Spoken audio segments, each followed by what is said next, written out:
বন্ধুরা, প্রথমে জানাই ছোটদের ভালোবাসা, বড়দের প্রণাম। প্রতিদিনের মতো আজকেরও রান্না বান্না নিয়ে চলে এসেছি। আজকের আমার নিরামিষ রান্না। আজকে রয়েছে ভেন্ডি কুটে নিয়েছি, ভেন্ডি ভাজা, উচ্ছে ভাজা, আর এই যে পালং শাকের ঘন্ট। যে পালং শাকটা সিদ্ধ করে নিয়েছি বেসারি, পালং শাক আর কচুটা।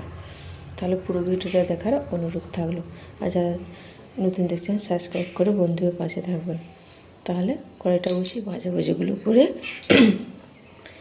ঘন্টের রেসিপিটা দেখাচ্ছি। ভেন্ডিটা আমার ভাজা হয়েছে, যে দেখা যাচ্ছে। এবারে তুলে নিয়ে উচ্ছেটা ভেজে নেব।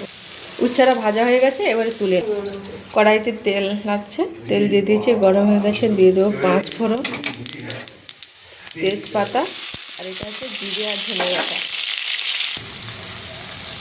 এবারে একটু ভালো করে কষে সেদ্ধ করা পালং শাক কচুটা দিয়ে দেবো।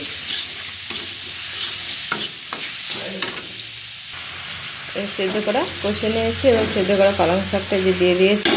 এবারে লবণ দিয়েছিলাম না, এবারে স্বাদ মতো লবণ দিয়ে দেব। কচু দিয়ে পালং শাকের যে ঘন্টটা আমার হয়ে গেছে, এবারে নামিয়ে নেব। কচু দিয়ে যে পালং শাকের ঘন্ট, উচ্ছে ভাজা, ঢেঁড়স ভাজাটা হয়ে গেছে। তাহলে বন্ধুরা আজকে আসছি, টাটা, ভালো থাকবেন, সুস্থ থাকবেন।